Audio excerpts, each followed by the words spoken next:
كيف تستغلك المرأة ومن هي المرأة الاستغلالية؟ هو ده موضوع الفيديو بتاعنا النهاردة، وأنا عملته علشان وانت بتحاول تكون أسرة اعرف ان في أنواع من الستات صعب الاستقرار معاهم وتكوين أسرة بالمعنى اللي المفروض من الاستقرار. في مقدمتين اللي هو الانواع دي من النساء المرأة الاستغلالية. انا هكلمك على 4 حاجات في الفيديو ده. ايه هي المرأة؟ ايه صفات المرأة الاستغلالية؟ تقدر تميزها ازاي من وسط النساء؟ نمرة 2، ايه نقطة ضعف المرأة الاستغلالية اللي انت ممكن تضغط عليها عشان تقدر تظبطها او تظبط تصرفاتها؟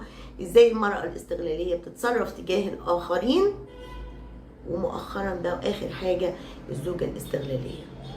من أخطر ما يكون إنك ترتبط بامرأة بتحمل صفات المرأة الاستغلالية، لأنها خطيرة جدا.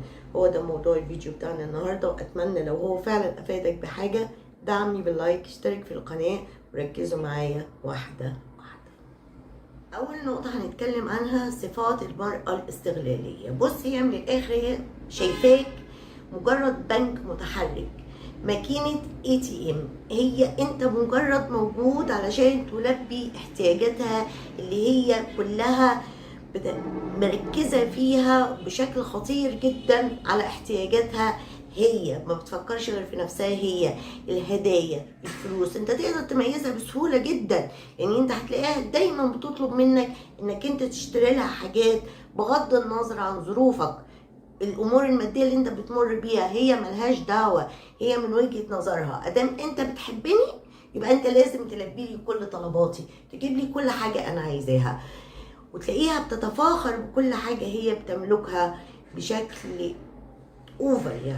يعني الناس ممكن تتفاخر بنعم ربنا لكن في اطار، لكن دي بتتفاخر بكل ما هو مادي وكل ما هو تملكه، وكل تفكيرها بيدور انت جايب لي ايه. وتلاقي دايما نظراتها مندهشه مشتته، إيه ما عندهاش. يعني عارفين انتوا الناس اللي دايما مندهشه كده باصه لكل النعم كده على انها فاهمين طبعا. صفاتها ان هي انسانه حقوده حسوده، شايفه نفسها دايما على حق، متسلطه، ما عندهاش اي شعور بالذنب تجاهك انها تطلب اي حاجه وان ظروفك لا تسمح. سهل جدا عليها ان هي تقطع علاقاتها بالاخرين ادام العلاقه دي مش مريحاها. انسانه ما عندهاش اي قدره لا على الالتزام او على تحمل المسؤوليه، بيبان عندها حب الذات بشكل واضح جدا. بنلاقي المرأة المستغلة دايما بترتدي ثوب العفة والفضيلة، وإن هي دايما الضحية، عندها قدرة غير طبيعية إن هي تخرج من أي موقف تتحط فيه وهي لصالحها.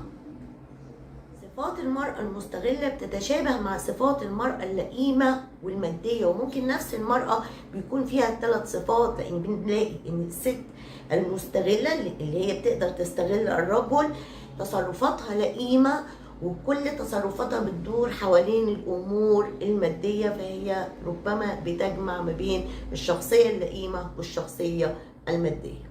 عارفين كل اللي حواليها بيتعاملوا معاها مجبورين، هي بتعتبر عالة على المجتمع وعالة على العائله، مفيش حد بيتعامل معاها وهو عايز، لا هو مجبر على هذا الوضع وجودها في حياته. فانا مش عايزاك انت اصلا تختار حد في حياتك تبقى مجبر عليه. علشان كده انا كان لازم اعمل الفيديو ده عشان تميز هذا النوع من النساء. نتكلم دلوقتي على نقاط ضعف المرأة الاستغلالية. بصوا، المرأة الاستغلالية ضعيفة جدا، ما بتشعرش بالامان على الاطلاق، ودايما هي ما بتتحملش عموما المسؤولية وبترمي اللوم على الاخرين. سيكولوجية تلك المرأة او نفسية تلك المرأة ناتجة من ايه؟ ليه هي كده؟ ما بتملكش الثقة في النفس. من الشخصيات التي لا تملك ثقة بالنفس هي المرأة الاستغلالية، فبتحاول أن تعزز شعورها بالأمان والثقة بالنفس بهذه التصرفات. تمام؟ هنتكلم بقى دلوقتي الست أو المرأة الاستغلالية بتتصرف ازاي مع الناس اللي حواليها عشان برضو تقدر تميزها. ازاي بقى بتتصرف مع اللي حواليها؟ الكارثة ان تلك المرأة عندها القدرة ان هي تتصرف مع الناس عكس اللي هي حاسه بيه. بمعنى ان هي تكون هي اولا ما بتحبش تشوف حد سعيد ولا حد ناجح ولا حد متميز في حاجه، وعندها قدره غريبه ان هي تظهر ان هي بتحب شخص رغم كرهها ليه. تصرفاتها بتتمتع بالخداع والمكر لانها بتظهر عكس اللي هي حاسه بيه اصلا. انتم متخيلين التركيبه دي عامله ازاي؟ هي شخصيه دائمه الكذب، كذابه، بتتكلم يعني كذابه. كمان انسانه انانيه جدا، هي ما بتفكرش غير في نفسها وهي عايزه ايه، وتطلب، وتلاقيها دايما تطلب من جوزها وحاجات وحاجات غاليه وفوق قدراته، لا هي مراعيه ظروفه ولا هي انانيه ما بتفكرش غير في نفسها. من الشخصيات فاشيه للاسرار، مهما كان هذا السر خطير جدا فهي لا تؤتمن. بتتكلم كمان، بتستغل حب زوجها ليها لدرجه ممكن توصل للخيانه من غير اي تأنيب ضمير ليها. صعب تشارك اي حد، هي ما بترضاش تشارك اي حد اي حاجة من اللي هي بتملكها. هي شخصية مسرفة للغاية، بتصرف من غير حساب متعتها. تمام. نتكلم بقى دلوقتي عن الزوجة المستغلة.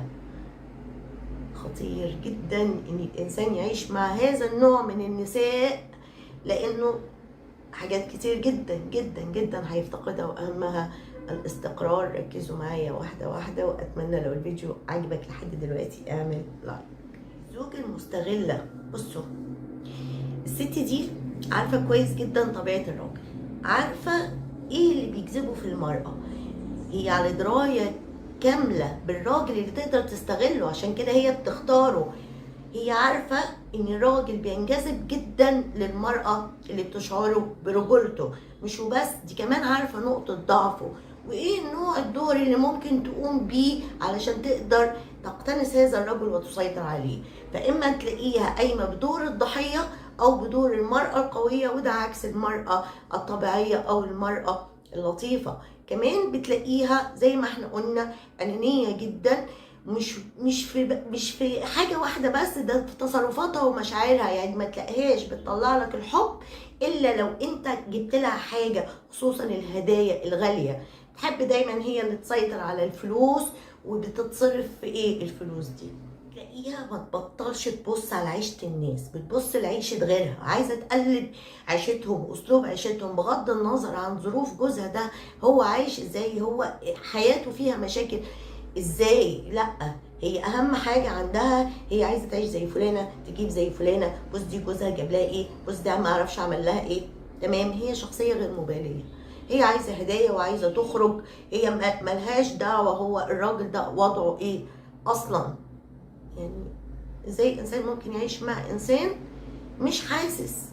ازاي يقدر ان هو يعمل عمليه تكافؤ معاها ويحسسها دايما محتاجه محتاجه محتاجه، وهو مش قادر وهي مش مراعيه ده. حاولت ان انا الم لكم صفات المرأة المستغلة، اياك تكون ضحية ليها.